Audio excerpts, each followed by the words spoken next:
טוב, ברוכים וברוכות הבאות לאירוע הפתיחה של תערוכה של רות שרייבר במסגרת הביאנלה של ירושלים 2021. In the entrance to your exhibition, maybe you want to give us like a general description, what people are seeing? Yes, sure. This is an exhibition about ways that people are making babies these days in Israel and the rest of the world. And I think it raises many different questions. We're not controlling exactly where sperm is coming from and where the eggs are coming from for those who are not making babies, just one man and one woman on their own together. So that's my subject, with a look also at the halacha, at the Jewish legal aspects of this. And I'm just raising lots of questions. I don't have any answers, but I'm shining a light on the issue.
So here we have two screens, each showing two videos. And this is the core of this exhibition. I interviewed several people. I interviewed two single mothers, one religious and one secular. I interviewed a lesbian couple. I interviewed a gay couple, two men. And I also interviewed a man who is a known sperm donor, named sperm donor to two lesbians. And out of these interviews, I created 4 animation videos with photographs and with voiceovers. I've used the voiceovers of other people to maintain the anonymity of my interviewees. I was approached by a friend of mine and asked by her if I would be a sperm donor for her and her partner, both women, and be involved in some way in raising the child. The initial response from my kishkas was yes. Once I said yes, we sat down to meet with a therapist, and then we sat down to work together on the contract. So it's not legally binding, but notarized and agreed by us. That took quite a while, and at some point we started going into hospitals to begin IVF. So this is a couple. One of them asked me to be the father. She ended up being the mother of one of the children. And then there will be 2 kids from the other mother, and I'm the father of those 2 as well. But it took a long time, attempt after attempt. There aren't any Jewish halachic aspects. The kids are halachically Jewish, I'm halachically Jewish, and the mothers are both halachically Jewish. The kids were not conceived in marriage, but they are not mamzerim. The 2 mothers are the primary parents. They consult me on the bigger decisions. They also stand all the costs. They're big earners and don't require any financial contribution from me. It took a bit of acclimatizing, but my parents and siblings have been supportive, and they're happy for me as a gay man to have children of my own. The kids live mostly with their mothers, but have space for all 3 too, and they often spend weekends or holidays with me and come with me to my shul, and so on. I'm their Abba. I try to attend their special events in and out of school. As they've grown older, I find that I prefer to have them stay over one at a time, rather than all 3 staying over together. The situation has become more complex, as a few years ago, the mothers split up, not entirely amicably, and the younger one has a new partner. All the women involved are good parents to the children, who are coping well with the change, and the kids are not aware, not yet at least, that the new partner is a transgender woman. Recently, one of my kids told me, "Abba, I met someone with a family that's even more complicated than ours." S and I have been together for 10 years now. About 5 years ago, we started thinking about having a baby. I knew I wanted to. I'm 10 years older than S, and I was turning 30 then, and the time seemed right. I went to a sperm bank, but was totally freaked out about the anonymity of it. They tell you about the man, but won't show you pictures of him. So then we approached a gay man, a friend of ours, who was willing, but his partner hated the idea, so we dropped it. Then we bumped into our friend M, a straight, single, disabled man, and he said, "Sure, I'll do it." We had to make an appointment at Meuchedet, or wherever you go, to get checked up, so that takes a while until you meet the doctor. And then if you have the sperm donor, if you know who it is, they make sure that the man is tested for AIDS and other illnesses, and that takes a while. And then they check for genetic compatibility also. The man has to sign a paper that he acknowledges, that he understands, that it is his child. The courts will always favor the child. You can't just say, "This is not my child." We had to write up a contract. It shows intent, that M has no obligations and no rights, which is what all three of us wanted. We had a lot of conversations about this during that half a year of meeting. We took the sperm to Meuchedet and they shoot it right in. We had IUI. It was miraculous that we got pregnant on the first try. Really miraculous. The doctor, everyone was shocked because it's unheard of. I'm overweight, and with his low sperm count, it was amazing. Em is very involved with our daughter, comes a lot for Shabbat and Chag. It really works well. Our daughter coming into our family was a big change as far as my siblings go. They accepted her very readily. With S's family, it took a lot longer. People have different reactions. I explained to my siblings that it's very important for me that you know that for me, our family comes first. This is our child. She's S's and my daughter. She has two mothers who have the same bed and the same bank account and are in charge of her in the same way. It was very, very important to me that they understood that for me, nobody is more valid than anyone else. I have zero tolerance towards intolerance. I generally think highly of people. I respect them. But I don't think anyone has a right over anyone else's life. No one. Not your parents, not your siblings, not your child, not anyone. I told my siblings, we are secure in our decision. If you agree to that and you understand what that means, think about it. Know what that means.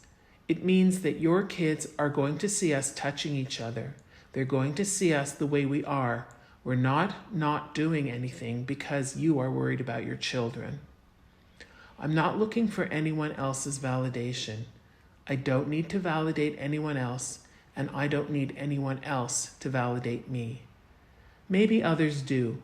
If you're just coming out of the closet or whatever, maybe some do. But I grew up here. I know everyone here. It's hard to rattle me here. Maybe if I was somewhere else, I'd feel differently. I know every corner here. I know all the stores. I know everyone. This is my neighborhood. Jerusalem is the best place to be a gay person in general, and certainly a gay person who affiliates themselves religiously. Tel Aviv is lovely, wonderful, fine, great. I lived in Tel Aviv for a few years, but Jerusalem is much more open than Tel Aviv because there's so many people who are learning here, lots of different people thinking about things and truly thinking about what they're doing religiously. And there's so many different kihilot you could find here. Everybody asks me all the time about us being datiyim, and our families are dati, but it's not like everyone dati is the same. They're making a lot of choices about life and how to behave, and so are we.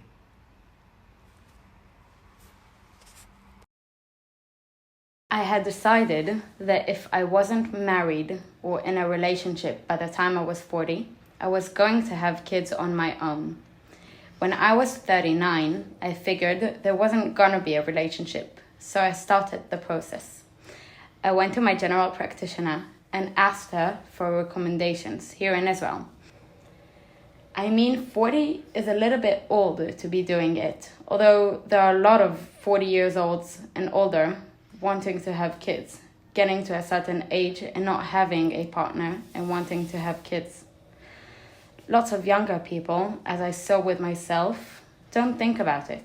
When you're young, you can always freeze your eggs. As the younger your eggs are, the easier it is. But it was just when I reached 39 that it made the difference. I decided that if I'm ever going to do it, I better get on with it. Yes, the clock was ticking, but you never really think about that until it's getting late. I decided to choose my sperm donor through the hospital as opposed to going to a private sperm bank. The profiles are very limited here in Israel. The profiles, or at least the information that you're given about the sperm donors, is very limited. They don't show you photos of the men. Based on what I thought I'd like, I chose someone, and then it's a matter of being available or not, because they also limit the number of women who can use the same donor. It didn't matter to me whether the donor was Jewish or not, although he is Jewish, and the child was going to be Jewish for sure anyway through me. When the time comes, my children can always do a DNA test to prevent the possibility of incest or mamzerut. My son is my first child, and 4 years later, I use the same sperm donor for the twin girls. If asked, they say they don't have an Abba, and they go to a school that's very open with lots of different kinds of families, where there are 2 Imas, 2 Abbas. Every so often, they ask, do they have an Abba? Will they have an Abba? And my answer is, I wanted them so much that it couldn't wait for an Abba to come. I see in my girls' class, there are a few different sorts of couples. Some kids that have 2 mummies, and now the mummies are in new relationships, so they can have 3 or 4 mummies. I didn't consider halachic issues. No, not at all. I had everything done on the kuppah. It's pretty amazing.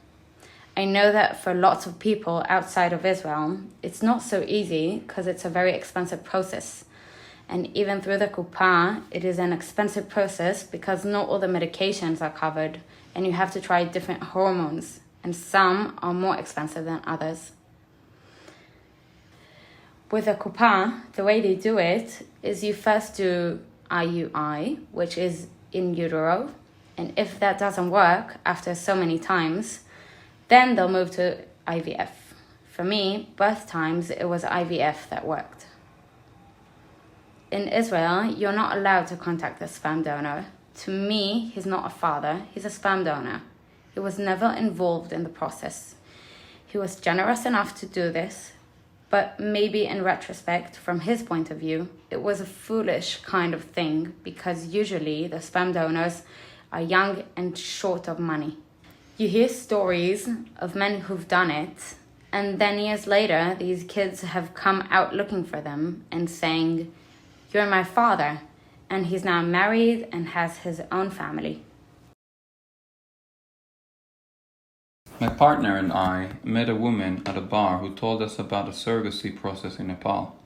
Now, surrogacy is illegal in most of the world, same-sex surrogacy. So there was an option in Thailand, but that's been stopped, and there was India, and that was stopped. And in Nepal, there was a loophole. In Nepal, surrogacy was not illegal, only surrogacy by residents of Nepal. So women came from India to Nepal and became surrogates. The women are in an egg donor agency in the Ukraine, and there is an Israeli agency that works with the Ukraine agency. You acquire the services of an egg donor who travels to the relevant destination.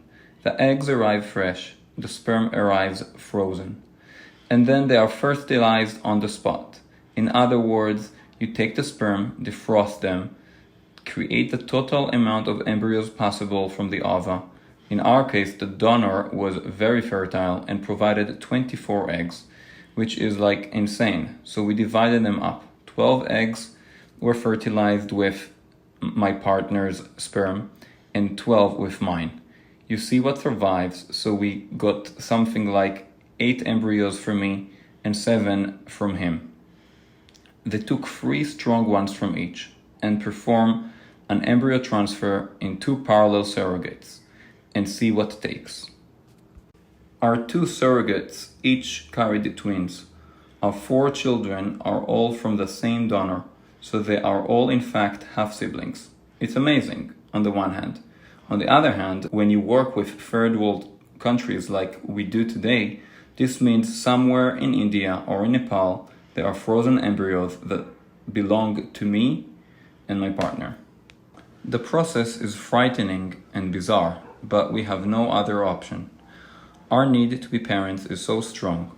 It doesn't matter how ethical I am in the day-to-day, and the surrogacy procedure may not be 100% ethical, despite the fact that in the dream sold to me and my partner, the money we paid should have paid the surrogate in a phenomenal way. In practice, we discovered that this only after the children were born, a random conversation with a surrogate in the Israeli embassy. The amount we thought we were paying the surrogate was not what they received. That is, we spent 800 to 900,000 shekels on 4 kids. In the US, 1 child is approximately 600 to 700,000. Altogether, it cost us approximately 1 million shekel. All 4 were our children from day one. There was no issue. The children are not really Jewish. That is, my son was circumcised, but I don't have a way of converting them. They can convert independently once they turn 18. The problem with Reform conversion is that it would make it difficult if they ever wanted to convert through the rabbinate. It would be easier for them to convert as non-Jews than as Reform Jews. So I am putting that aside. I raise them and educate them as Jews. I'm very fond of this little piece of the pregnant bellies. We're not used to seeing pregnant bellies bare, naked, and they, to me, look like a creature with a woman breathing. And then finally, we have the hologram over here. The idea of a baby floating in space. That's the idea here.